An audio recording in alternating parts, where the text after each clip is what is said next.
Shalom, I'm Sivan Rahav-Meir. So many things are going on right now in Israel and the Jewish world. It's hard to choose. So many heroes, so much bravery. I want us all to focus on something I think we're missing. We discuss bravery in battlefield for sure, in Gaza and everywhere. We discuss the evacuees, bereaved families, wounded soldiers. There's a spiritual level. I think there's a spiritual process going on, and unfortunately, it is not covered. That's why I decided to choose Rabbanit Tzili Schneider from Kesher Yehudi organization as my hero this year. She comes from an ultra-Orthodox community. She runs an organization of Kiruv called Kesher Yehudi, organizing chevrutot, learning together, for years. But since October 7th, something changed. Tzili decided that her goal now is to create, I would say, a new language. The Nova tribe, 3,000 survivors of the festival, they will never forget it. What about them? What about their Jewish identity? Tzili asked them to come for the first time for Shabbat, to spend Shabbat together in Yerushalayim. I was there. It was beyond words. They were dancing with the Sefer Torah. They were eating and blessing and singing Shabbat songs.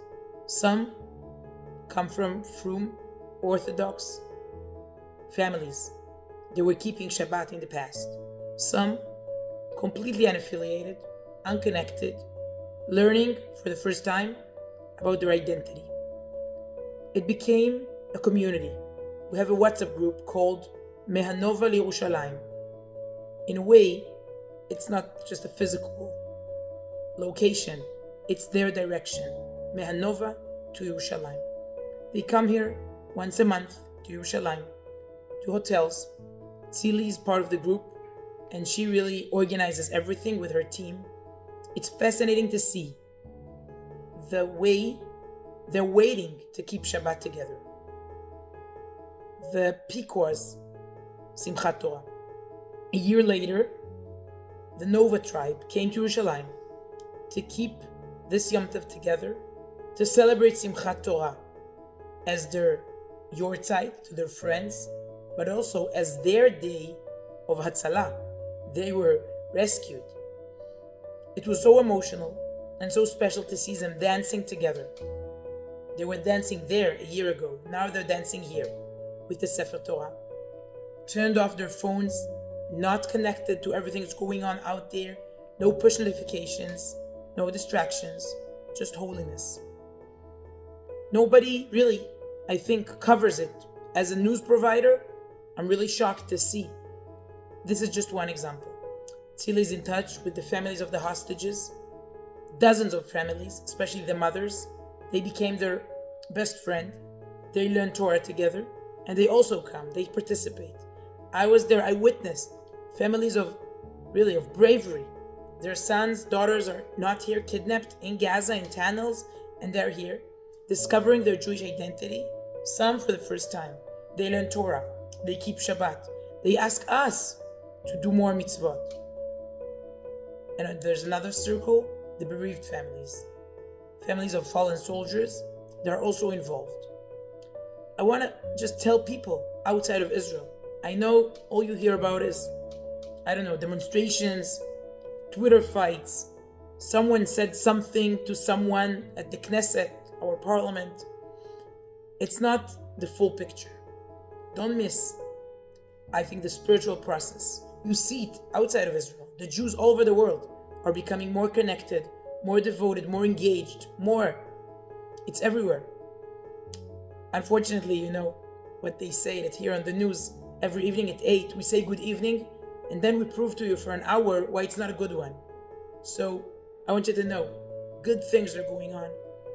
The Jewish people are writing, I think, a new language, becoming closer.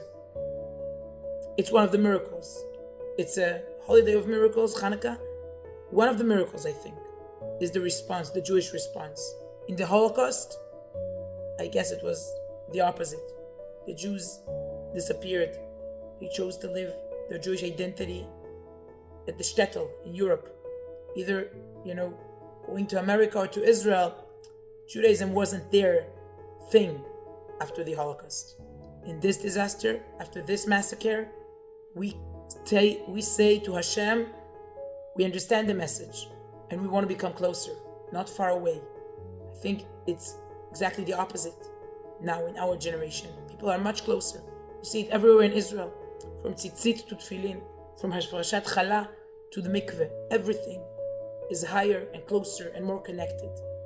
So in a way, people like Tzili, and really the creative things she does, I would never dare, ask the Nova survivors to keep Shabbat. Maybe because she has this chutzpah, she does amazing things here. And I think up there in heaven, that's the main headline. The Jews are coming back home. Bring them home now. We say it about the hostages. We also pray and say it about our brothers and sisters everywhere in this world, so unconnected, assimilating, disappearing. Bring them home now.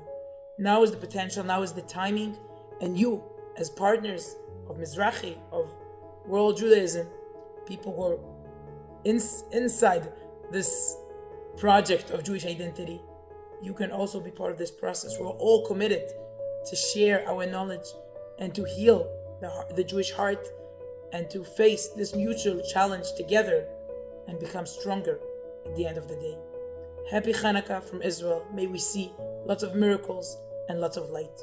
Thank you.